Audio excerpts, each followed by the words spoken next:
Hello and welcome.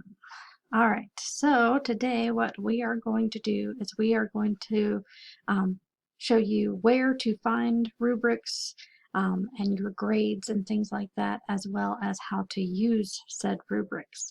So whenever you first go in, oftentimes you just go to the home page and go to My Schedule, but let's say that's not working. So go to the class that you need, and you can go to what the plan is here. You can go to the plan here, or you can go to the grades here. So let's go from the plan standpoint. So we have the 1.01 project that is coming up. So for this project, whenever you go to it, it will explain what it's about and things that you can use to help. When you click into the actual project itself, it will bring you to a page that, again, it's going to tell you what it's all about, but it's also going to give you the rubric. And so with this rubric, you can literally go through, and before you turn your final piece in, you can go, okay, did I include a thesis statement, the main idea that started the response? Did I include 3 topics to back up that thesis? And if it's not one of those types of pieces, did I answer all parts of the question accurately and for all questions that are provided? So maybe there's multiple questions, maybe there's multiple parts to a question, that kind of thing. You'll see that it is pretty general at this point. It's pretty much saying, you provided all, you'll get 4 points. You provided most, you're going to get 3 points. You provide some of those, you'll get 2 points. 1 point if you attempted but maybe didn't hit the mark on any of them, but there's at least an attempt there. You will not get points if it is left blank.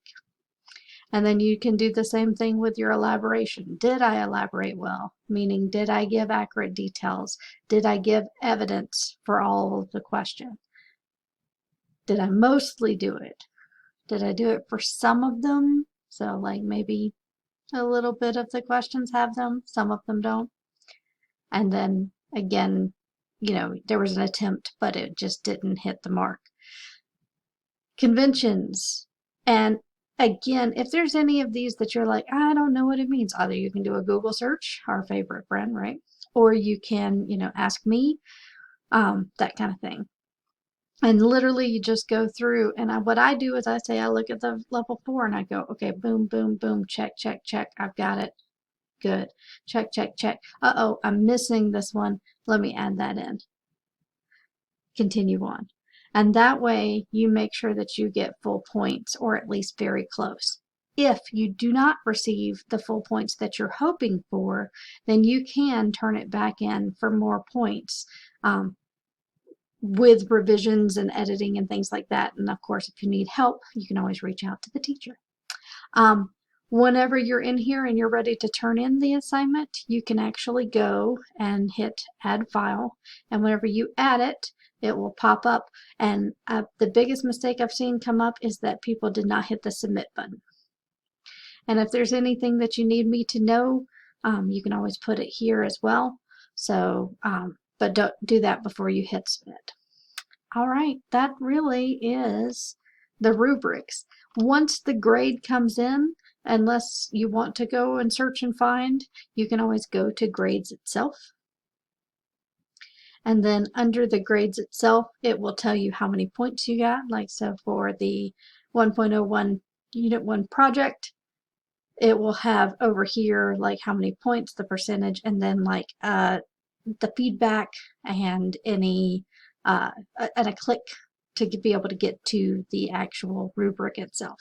It's hard to see whenever I'm pretending to be a student, so sorry about that.